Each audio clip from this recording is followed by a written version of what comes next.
welcome to Iowa College Aid's LCAN Coffee Corner, where LCAN coordinators come together for one-on-one discussions about the collective impact process. In this installment, Donna Loewen, Dubuque CAN Coordinator, and Travis Perry, Sioux City CAN Coordinator, will discuss the process of crafting a common agenda. At the time of recording, Sioux City CAN had just completed the revision of their common agenda, and Dubuque CAN was in the middle of revising theirs. We hope you enjoy learning from Donna and Travis's discussion. I am referencing a document that Iowa College Aid provided in talking about this, but I'm also looking at the actual common agendas that have been created by Sioux City and Dubuque CANs. And so we have both the, the ideal and the real.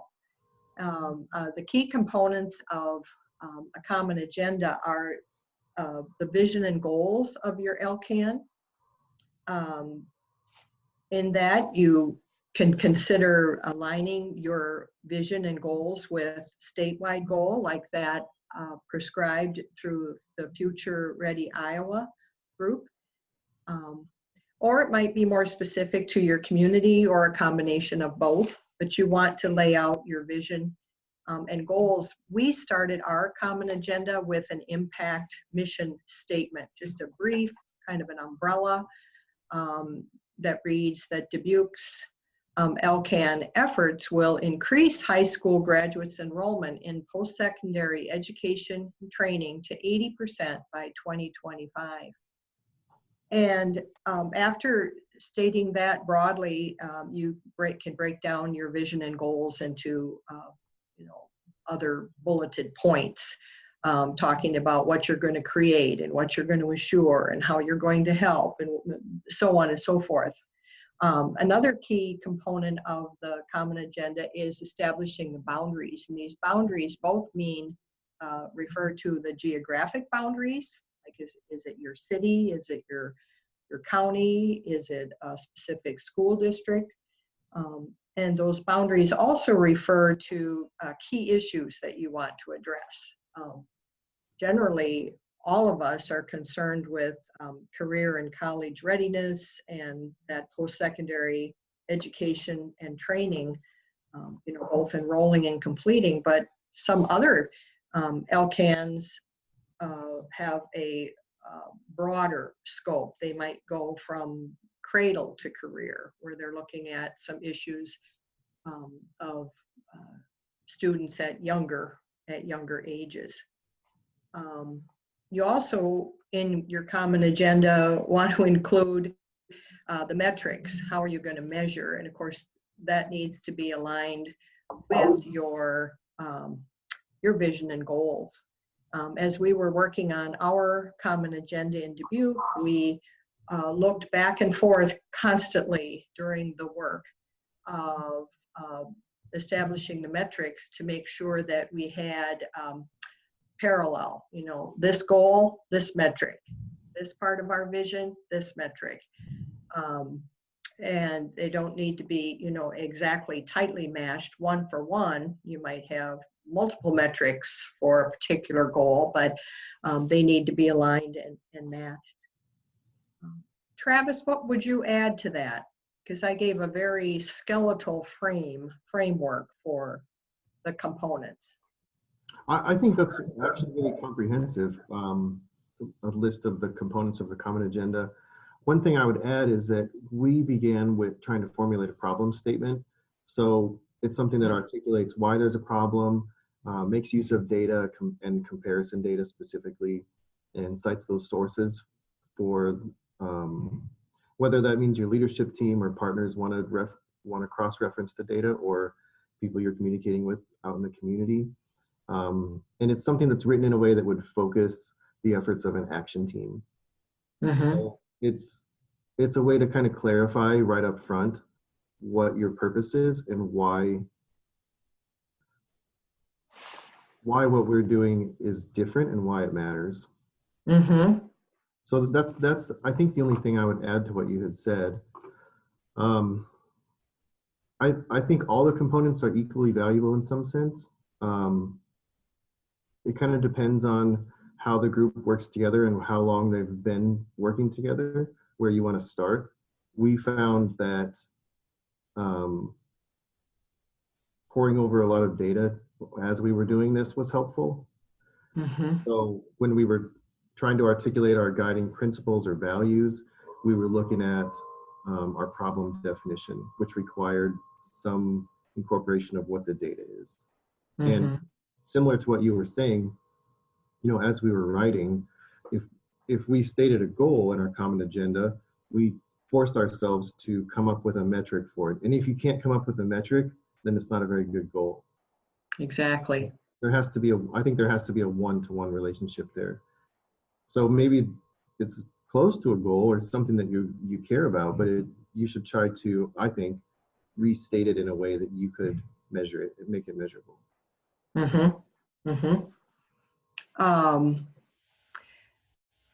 Essential components. Something came to mind and I lost it just now. Because you were talking so eloquently, Travis, I got distracted. I looked from my point, but a couple of things that came to mind as we're gearing up to have this conversation. I thought about, even before I learned much at all about collective impact and the 5 conditions, of which common agenda is the very first and thus the foundational one. I just kind of reflected on the words common agenda, and by common sense, or by just what we know about words, it already enlightened me that we're talking about that shared vision. Common meaning shared, because we're working with that cross sector of organizations in the community. And then agenda, the agenda that is shared is that vision for change and improvement. And I like too how it's been referred to as the roadmap or the blueprint for the work that follows. Kind of a rallying point. The common agenda becomes that rallying point. And when you're trying to make changes in the area of college access and student success, you need those, how do we say, not small successes, but there's a word for that, small wins that can have a big impact. Sure, I agree with that totally. One of the things that I really tried to stress when we were developing the common agenda, and it took us quite a while, over a year, is we really wanted to move away from programmatic thinking or strategic planning and allow for a commitment-based agenda as opposed to a program-based agenda. So by committing to values and goals and particular metrics, it allows us to react to new data, solve problems in ways that stay true to what we care about and what our primary goals are, but doesn't commit us to a 6 or 9 month program. That I think leads to the opposite of what collective impact is really best at doing, which is removing people from their individual or their silos, as people like to say, and getting people to actually collaborate. That's a really important point, because if you think of the word agenda by itself, we've often heard about people come to a meeting with their own agenda. By stressing the fact that this is a common agenda, and by taking the necessary time, you mentioned, and all of the literature suggests too, this is not something done in one meeting or maybe even 2. They might, unless it's a full long work session. In Dubuque, the common agenda has been done in some fits and starts, if you will, simply because of changes in coordinator role over time. And I knew that as a new person entering a process that had been begun, a year before, that I needed to both allow myself time to get to know all of the features and the expectations, but also allow time for the group to get to know me and to build some trust in my work with them. And I loved every time I would come across in the literature where it would say that it is a co-created piece. It's not the job of the coordinator alone. Thank you very much. And that's truly been a real plus, a real positive point of this, that I could have come in, I guess, and put a stamp on what had been done before, but it was incomplete, and I didn't have any really, I didn't have any investment, and I needed to understand from the individuals and the leadership group what they had been thinking when those words went on paper. So, you know, there's some tension involved in the process. There's some time needed to visit and revisit and fine tune and polish your work, and then the time for trust building. I think the thing you mentioned about the common agenda being co-created is really essential. That might be the most important aspect of it. Aside, you know, there are lots of specific things that should go into it, but the way it's created actually counts just as much as the product, I think. Absolutely. So we had, I wrote a common agenda basically on my own, and I think that was one of our most important mistakes, because it gave us a starting point, but it also showed the limitations of a common agenda that's not co-created. So it was something that people could agree to, but they couldn't, or they didn't, or there wasn't really a complete commitment to the values and the goals that were laid out, because it was something that I presented. And I mean, it wasn't an awful common agenda. It just, it's not nearly as useful as what we have now. Was your attempt at doing that, Travis, more of a scripted, like had you looked at other examples and or were you following kind of an outline? Yeah, so I had looked at other people's common agendas. I had read the literature that you referenced, stuff from College Aid and Michigan College Access and other organizations that talk about these kinds of things. And part of it was we just needed a common agenda, and I wasn't giving it time to develop organically, I think. And so I felt some pressure, mostly from myself, I think, to have a common agenda. And I thought, well, I can use this as a starting point, and then we can co-create from there. But that never really came together. And so Anne and the other folks at Iowa College Aid noted this and said, we really want you to go back and think about how this came together. And I think it made for a better leadership team relationship. Because That's awesome. Yeah, it really is, I think. What you shared brings to mind just a couple of examples of during our work with the Common Agenda that spotlight that co-createdness. I was kind of, I'd often take after our meetings, because we often worked in small groups and may or may not have had time to report out to the large groups. So I had, you know, lots of paper and notes and so on, and I was pulling things together, revising, and trying to be just so particular to their needs and their wants and their desires as expressed both in writing and what I heard in the meeting. And we had just a small thing. We had one of the, as we listed the key principles, we had a category called boundaries, just as I described earlier, that establishing those boundaries is an important piece of the common impact. And folks didn't like that. They didn't like that term. Several people said to me that speaks only to like space, like geographic. And I did try to do a little bit of clarity around, you know, there can be boundaries around issues as well, but we ended up agreeing to use the word scope instead. It's Right. you know, similar word, but the group was more comfortable with that. And it was not about what I wanted. It was what the group wanted and was comfortable with and felt good about.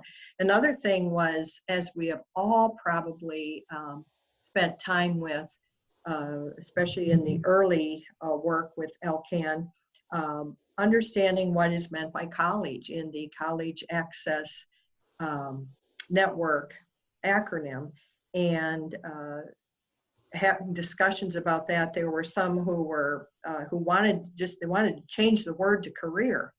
Right. But once we came to understand that college is this global reference to whatever credential, whatever certificate, whatever kind of education or training post-secondarily, people could let go. And I said, after all, it comes through the LCAN. We can't change what that specific acronym means, but what we can do is to define as well as possible. We had lots and lots of discussion around that, and people's defensiveness, and some tensions existed early on, but it was able to be resolved through lots of discussion. I think that's a really good point. When you try to define the scope of the problem, you necessarily encounter some territorial issues with people, some different ways of conceptualizing the problem. And I think those conversations are important. It's difficult. The way we approached it was to really try to rely on good data when we were trying to identify the scope of the problem or the scope of our work. The key questions that we asked were, do we want to be an enrollment and readiness LCAN or a retention and completion LCAN? And I think that really allowed us to take off of the table some of the issues that we didn't actually need to discuss. And we ended up going with enrollment and readiness for a number of reasons. But limiting the scope of the scope conversation was really helpful. That actually entered into our discussion just yesterday.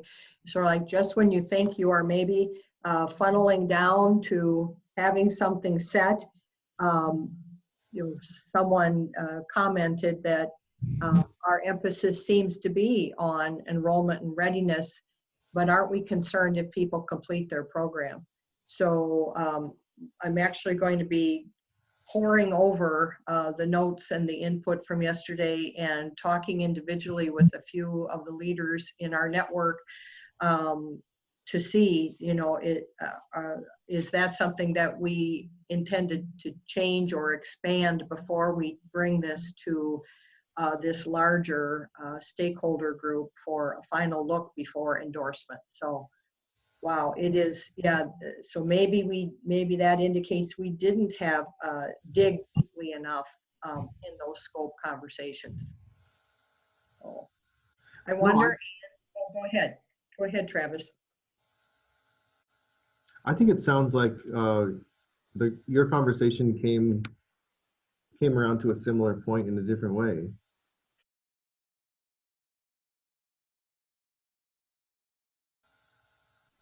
So when we were putting together our problem statement, or we ended up calling it a purpose statement, which makes it more like a call to action and a way to lay out what we take to be the crisis, I guess, in our community. I heard around the table different views, different ways of articulating the same problem. And so I tried to, like you were saying earlier, Donna, you take all these notes and you leave the meeting and reflect on what people have said and what people have written, and then try to sort of translate it. And what we ended up doing is coming at the issue from a couple of different perspectives. So for some groups, the main issue is the result of education, which is a fulfilling, sustaining career. And so we incorporated some data from the census. We also used the United Way's ALICE report, which I highly suggest everyone take a look at. It's really eye-opening, and it's based on actual needs as opposed to actual needs in individual communities throughout the state. I'll put it that way. It was really helpful for us. We also, in addition to the outcome of it, there were people around the table who take education to be valuable in itself. If you're an educator, then you think that education, you might think at least that education is something that everybody ought to pursue just for the sake of education. And I understand that perspective, and I agree with it to some extent. I also agree that a meaningful career as a result is a good thing. And so we tried to bring those together in our problem statement and show that they line up. We're talking about the same thing with different language, but ultimately we want people to live fulfilling lives. And that means different things to different people, but we came around that same kind of goal. And having the necessary information from the ALICE report, the census report, some of the stuff that Iowa College Aid provides was really helpful in doing that. That's awesome, and you've provided a really nice sort of umbrella for where I'd like to go with this, because in our work, we are trying to keep a very steady focus on the targeted groups that LCAN has identified: low income, minority, and first generation. And of course, I know the ALICE report that you refer to supports that very well. I've recently looked at our United Way's ALICE report. So I think keeping we're trying to keep the focus on advancing all the outcomes for all of the students in our community, growth of the community as a goal. And that 80% refers to everybody, but we referenced how we aim to close gaps between those subgroups and the whole to make the biggest impact on the community as a whole. And with respect to that, there's a lot of articles. There are certainly loads and loads of anecdotes. There are different organizations around the country, many of which I learned about at NCAN, mentoring systems, et cetera, that shine a focus on the needs of these targeted groups.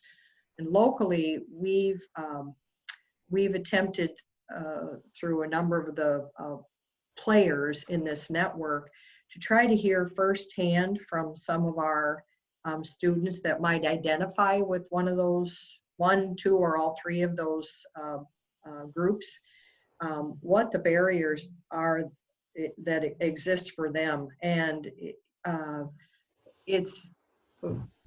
some of it is like, it's no surprise, because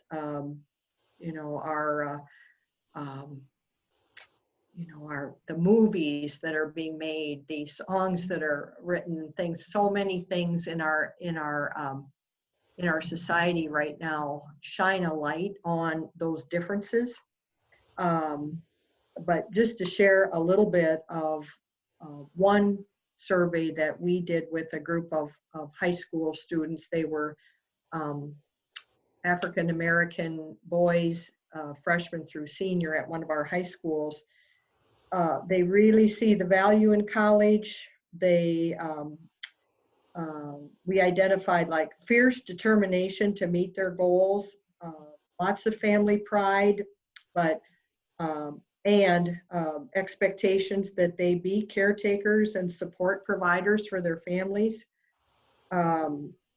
Many have reached out for help, and some others are steadfastly thinking that they want to do this all alone, so a certain pride or stubbornness, whatever it may be. Right. Definitely a sense of hopefulness, and these kids have dreams, and so we're going to make sure that we don't lose sight of support for these specific groups. And I just reference that as one way that we're helping ourselves to be clear about the urgency, because these are kids that are right in the seats in our schools right now. Yeah, it's riveting, really, to learn their stories.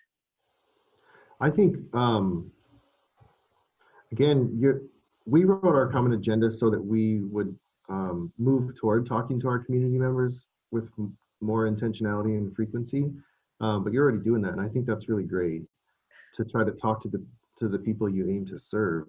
It's something that we really need to do.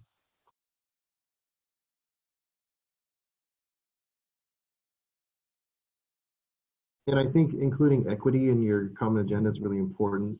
The equity focus is something that we've really emphasized when we articulated our priority area. That's really clear in our problem statement there. I think it probably could be a bit clearer in our common agenda purpose statement, but it comes out in our values and the other parts of our common agenda. One of the things I did when we prepared to revise our common agenda last fall was I spent quite a bit of time reading criticisms of collective impact. And there's a lot out there. A lot of people think that collective impact is not the way to go because it fails to address equity in some cases. And there has been a response from people who argue or advocate for collective impact. And so by reading through some of the cases where collective impact failed to address the needs of the community, never actually took a form that would make a meaningful impact, things like that, we were able to hopefully get out in front of some of those issues and develop a common agenda that would avoid the pitfalls that other organizations encountered. There were lots of other interesting aspects of the criticisms of collective impact that I think really helped us. I shared quite a bit of that with the leadership team. Awesome. I read some articles too, and I don't remember if it was out of LCAN, Florida. But there, I don't have those notes in front of me because I'm working from home today, but they introduced this, the speakers and the panel on this webinar or presentation introduce some additional steps or conditions or whatever of collective impact that would get at the equity piece. So, yeah. I think I don't have the source either, but some people have started to add like 8 additional conditions for a good common agenda. Priority on equity, including community members, co-create with cross-sector partners, using data to continuously learn, cultivating leaders with unique system leadership skills, focusing on system strategies as opposed to just programmatic change, building a culture that fosters relationships, trust, and respect across participants, and customizing the work for a local context. I think that speaks like more broadly to collective impact in general, because it can get to all the conditions of it, but adding those additional aspects. And I wish I had the reference. I don't have the notes. But it sounds very much like what I recall in my note taking, in my experience of watching that. And really, you know, like any good system or like any good framework, collective impact is a framework. Over time, for people to be, you know, critical of it and to suggest that there may be missing pieces or pieces that need more emphasis, that's a good thing. I don't think it negates the benefits of collective impact because it's a great starting point. But I'm with you that all around Dubuque and other communities and certainly school districts throughout Iowa are, you know, there are equity audits going on, and not because of that piece, but because we just all should be accountable when it comes to assuring that opportunities are there for everyone across the board. It's a good thing that people's attention is shifting to that. And enlarging in that area. Yeah, I totally agree. And I have to say, you know, after reading all these criticisms and the potentially negative outcomes of collective impact, the takeaway that I got from it was it wasn't right for those communities, or it wasn't, collective impact wasn't, people maybe weren't ready for it. But I do think it's right for Sioux City. I think it's the right approach, and I think it's working. The equity focus, I think, really helps. Equity as opposed to equality, where you're considering making Yes. available resources to people that fit their needs, as opposed to like a blanket one size fits all approach. Not taking an equity approach kind of misses one of the best aspects of collective impact, because you can make it individualized for your community. Like Iowa's a statewide initiative. It's great. There are lots of good things going on there, but we need to make that really tailored to what we need in Sioux City, or wherever your community is, of course.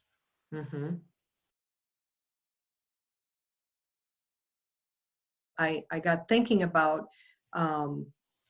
what we heard loud and clearly at the Future Ready Iowa summit, the one I attended, and then those all around the state, that LCAN helps to address workforce needs, workforce issues. We have in Iowa, I think we're currently the lowest in the nation in terms of our unemployment rate, and that's a point of pride perhaps, but it's also problematic insofar as people may be employed but yet may be the working poor, Right. and not have had the education or training necessary to get into skilled jobs that will afford them a more successful life.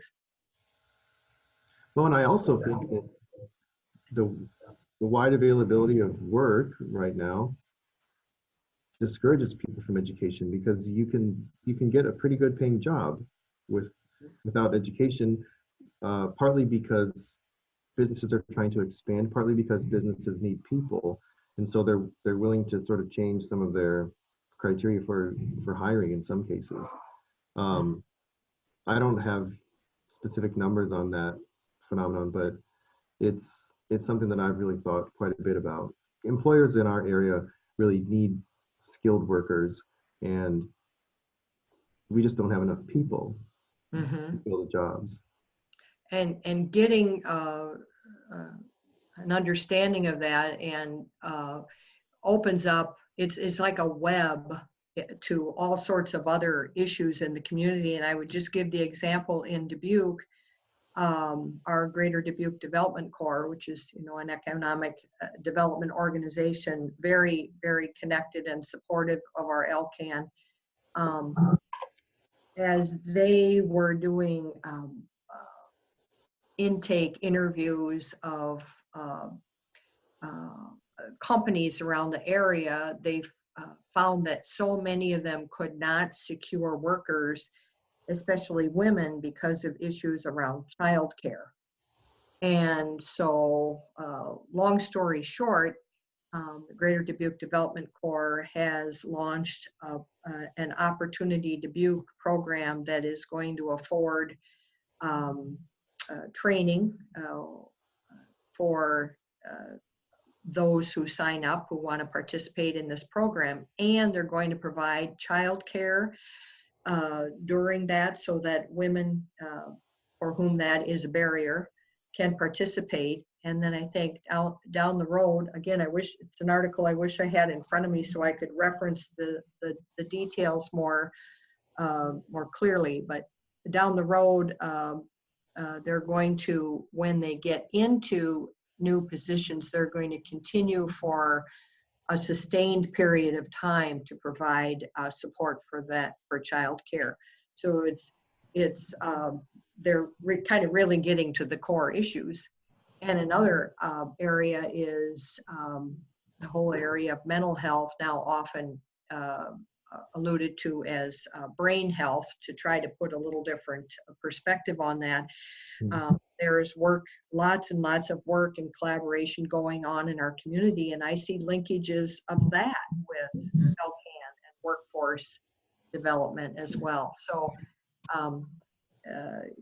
the focus on equity in our vision for LCAN can shine a light on a number of other related big issues that a community needs to get their arms around. I mean, first of all, I think it's awesome that you all are addressing childcare. It's a barrier that has come up in literally every conversation I've had with people over the last 2 weeks. And those are people from various sectors. It's something that our community really needs, and I hope we can address. I think one of the things that is good about a common agenda that's co-created is that you lay out these goals that everybody can agree to and metrics that everybody thinks are valuable. And the idea is that along the way, over the next few years, you encounter the obstacles that need to be overcome to reach the goal. And I think for our community, childcare is going to be one of them. It's a problem that we'll have to address, and it'll be a huge improvement for our community, for whether you're in college, doing an apprenticeship, or have finished. I think it'll be a really good thing.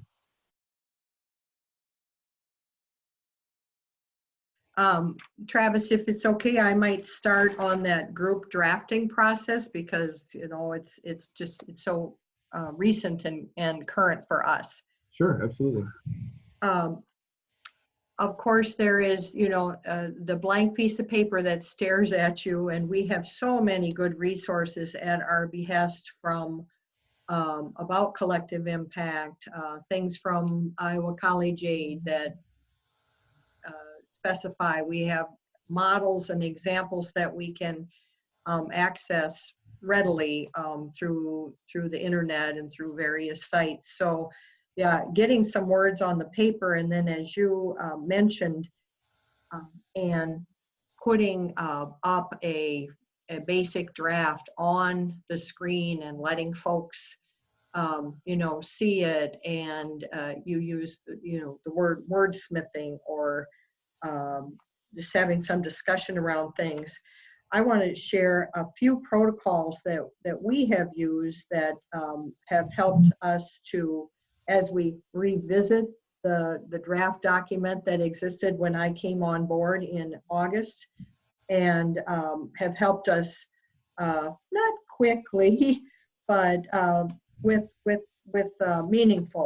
meaningfulness to get to where we are. And one of them is, especially if there are leaders around the table that are shyer about speaking, who are maybe lack confidence because maybe they're fairly new in their positions or whatever, or they may feel overshadowed by the voices and the presence of some others who are, clearly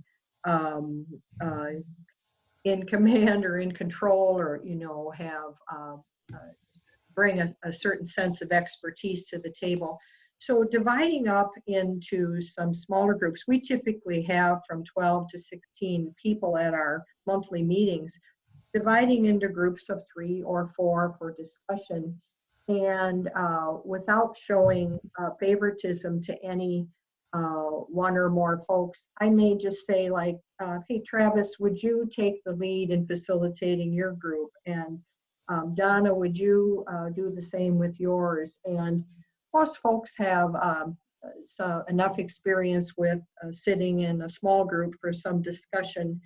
And if you do a good job of tapping the facilitator, they'll get people comfortable with and make sure they draw in those other opinions.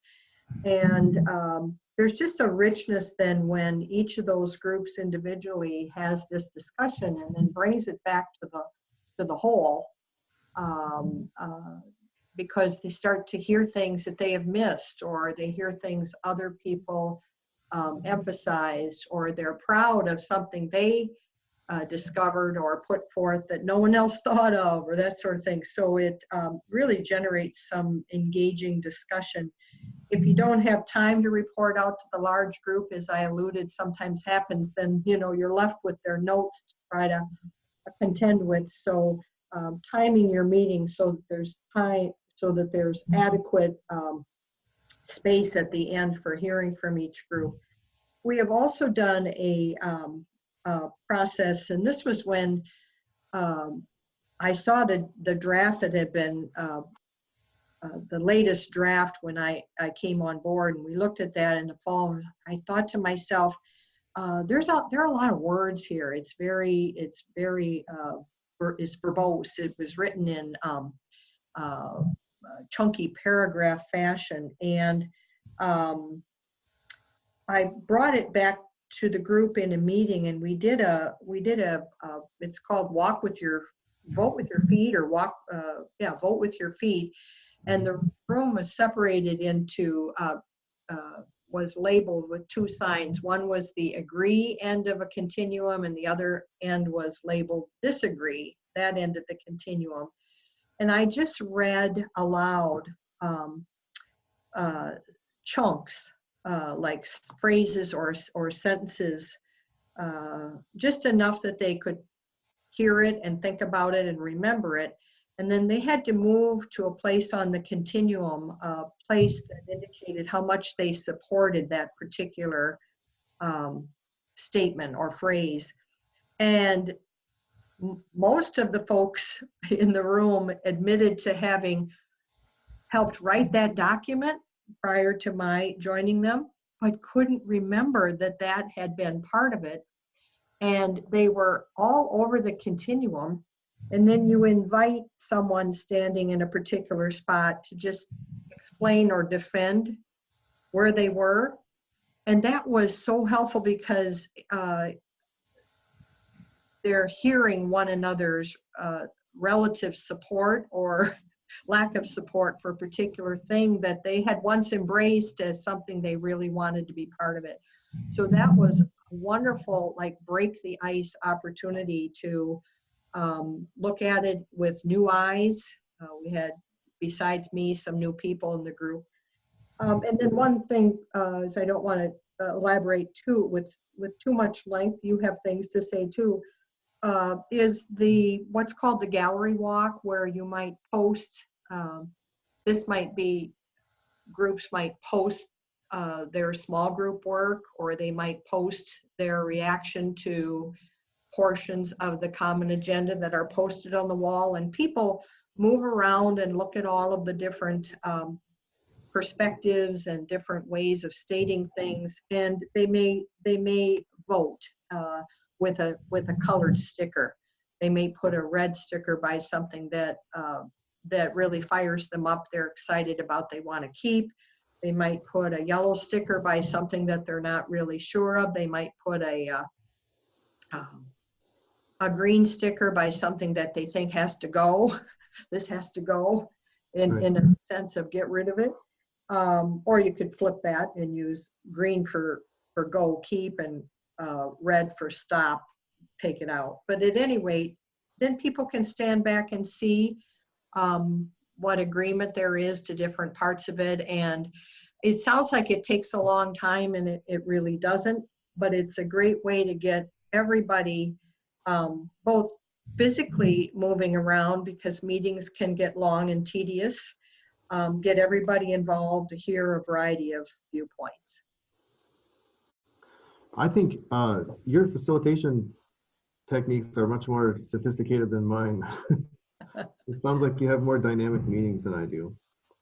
Well, Travis, consider the fact that I was a principal for 20 years, and I had to be on my toes with my teachers all the time to do good PD. So a lot of this are things that I learned during that role in my life that, boy, do they ever work with our LCAN group. Thank you for your compliment. Good. I'm going to borrow some of your ideas for sure. I'll share them. Sure. I think I realized at some point that I was overthinking the process of co-creating a common agenda, and we ended up I scheduled 2 or 3 meetings that were dedicated just for common agenda. And I tried to circulate some data in advance and the previous common agenda, and then we laid out some specific problems with that common agenda so that we have a starting point for what not to do. And we just put a blank document on the screen, and I wrote as they were talking, and then I would take that home or back to my office or wherever and try to write it out in long form. That's because that's how I think through things, and then try to go back and put it into bullet points. The thing that I found was really effective in moving us from one step to the next was for each bullet point, if we're talking, so say we have a bullet point that articulates a goal. There are 2 questions to ask there, I think. What's the metric? If there isn't a metric, it's not a goal. And how does it fall in line with the other aspects of the common agenda? So what's the guiding principle? How does it fit with the purpose statement? Basically, how does it cohere with the rest of what you want to say in the common agenda? And we did that for each section. So in our purpose statement, we should have goals with metrics. In our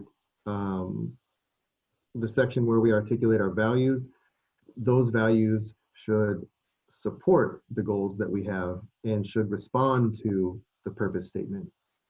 So forcing us to ask those questions allowed us to get rid of a few things and helped us make the decision to move away from retention and completion. So I'm not advising that everybody move away from that. It's what worked for us. The main thing there was we said, what's the framework for change and where can we actually affect change with retention and completion with students from Sioux City High Schools who go to USD or Iowa State, and they do go at fairly high rates. Mhm. If we were going to focus on retention, it would end up being a retention program for one of our local colleges, and we didn't want it to be that.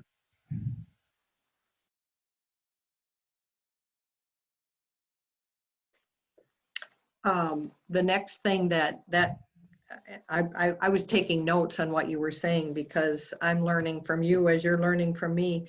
The next thing that we would address then is how to use the common agenda.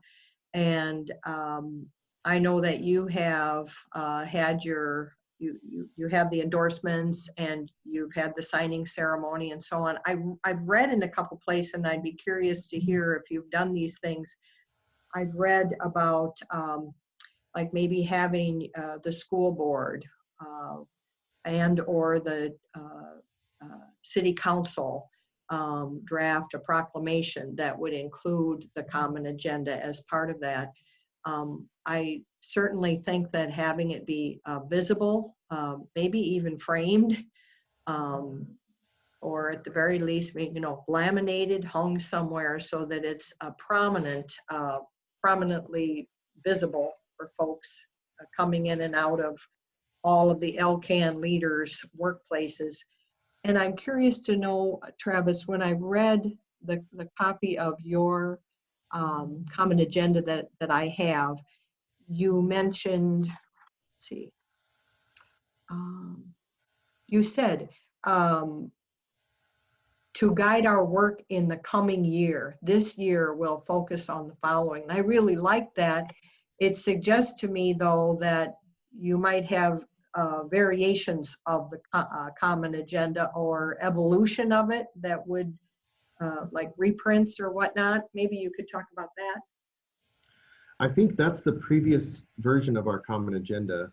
So we changed that to instead of talking about what we'll do over the next year, we have in shared objectives and measures of success, we talk about in order to increase post-secondary enrollment, we will do these 3 things. In order to clear pathways to attainment, we do these 2 things that have more to do with the broad definition of college, so attainment broadly conceived.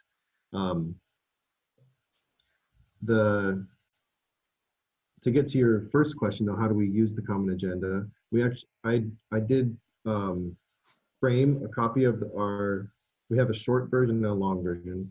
The short version, I sent off to a graphic designer and had them make it look nicer than what I had. Mine was just a basic bullet point document, and it wasn't very appealing. They did a great job. Our local AEA did that for us, and it's something that I use at every meeting. And each leadership team member has a framed copy of it. I have a large framed copy of it in my office, along with a copy of the what would be the reverse side with all the signatures from our partners. Yes. Yeah. Mm-hmm. But other than that, I use the common agenda as a way to, if I'm meeting with a new partner or a new contact anywhere in the community, I send the common agenda with my confirmation email so that they have something to look at in advance. And I use it as a frame of reference to guide the conversation. And I always bring a copy with me to leave with them. If it seems like there's going to be a longer collaborative relationship with the person, then I have a long form version of the common agenda, which is 3 or 4 pages, and it is just kind of bullet point, get the information across. Then I can send that along as well. So we do have 2 versions, but we don't have, I don't know if it was you or Ann mentioned versions of the common agenda that would speak to people from different sectors in the community. I think that's an interesting idea. Mm-hmm. Yeah. And I think the prospect for having a public service announcement on radio or one of our local access television stations is also something that we're thinking about. But I love your notion of the succinct 1-page version. Another version that includes the signatures of those that endorse it and maybe their logo, and then a more elaborate version as you're developing new partnerships and having those conversations. I have been, remiss in having this kind of document. It's not finished yet, so I guess I have sent it out in draft fashion, said this is our current draft, but it would be so nice when it is a completed, approved. And then, I think, again, not from my experience so much, but having read it somewhere and just looking for that note about, finding it. Well, you're consistently tracking progress. And so, and that's your data dashboard, but that maybe evolutions of the common agenda might even show some of those, the progress made or the goals reached as part of the evolving document, because it's a powerful process and that might help to ignite more change.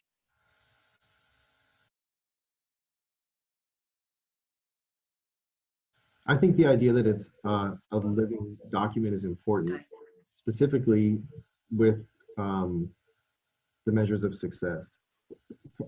Hopefully you're going to meet them at some point. And so then you'd want to change the measures of success once you meet those goals. Right. At least that's the idea, right? So right.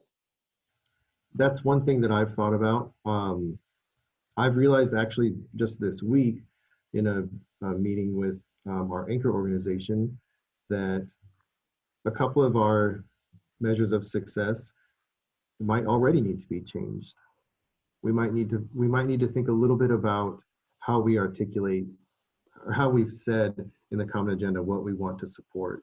It's something that I'm going to bring up at our next leadership team meeting. And so I'll have to reframe a bunch of new common agendas if we do that. But certainly a living, dynamic document. I just had one more point that, again, just something I appreciate having read because, you know, our grants that we are part of with Iowa College Aid don't last forever, but we want the work to last forever. We want it to be sustained, and that's what the last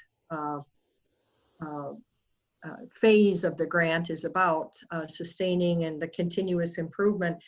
But I noted that over time, individual organizations will realign their own priorities, their own strategic plans through the lens of the common agenda, you know, that they participated in. And I've already seen, it's funny how things don't always go in linear fashion in our work, do they? But I've already seen some great examples of those realignments when our Dubuque Community School District this year included in their strategic plan 2 goals related to college and career readiness that had not been in there before. And their target is 100%, that every student passing through the school district towards graduation will have had some college and career readiness experiences. That's pretty awesome. And then, as I mentioned earlier, that Opportunity Dubuque, that is a collaborative effort between Greater Dubuque Development Corps and Northeast Iowa Community College. So those things, I think, happened because of needs, certainly, but the impact of LCAN and the work that's going on, and Future Ready Iowa and all that, everything has sort of, you know, collided to create some wonderful explosions of activity and systems change. I think that's a really, really great, and it shows that you and your leadership team, I think, must have a good sense of what your community needs. If you're setting goals that are similar to major organizations' goals, like the school district, that's really awesome. Yeah, it's very affirming to see that happening, and that is actually one of the things that drew me to this work, is the notion that there are a lot of folks in our community that are all about this. So wanted to join the effort.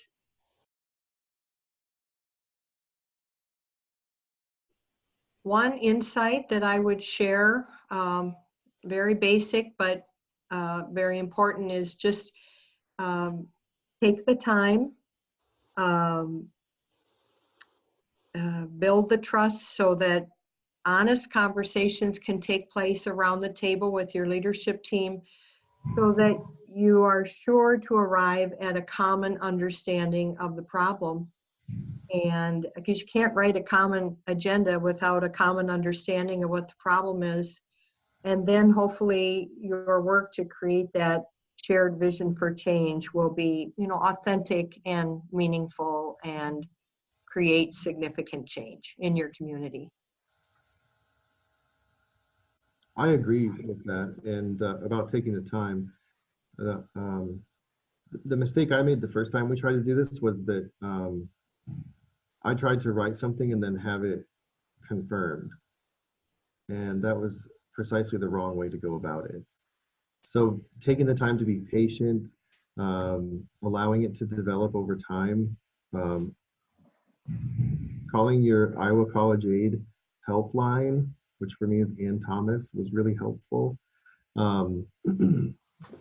And also meeting one-on-one with every leadership team member was helpful for me. And that allowed me to bring their concerns to the table as if they were mine. So people didn't have to address sensitive issues. I could do it as if it were something that the group should think about. And I found that to be really helpful. Mostly it's about patience. Travis, I would say you failed forward. It's like falling forward instead of falling back on your head and crashing your head. You failed forward, and it was a real blessing in the end. Good work. Yeah, it was a good mistake. I would put it that way. Mm-hmm. It was a fairly big one, but I mean, we had a really bad common agenda.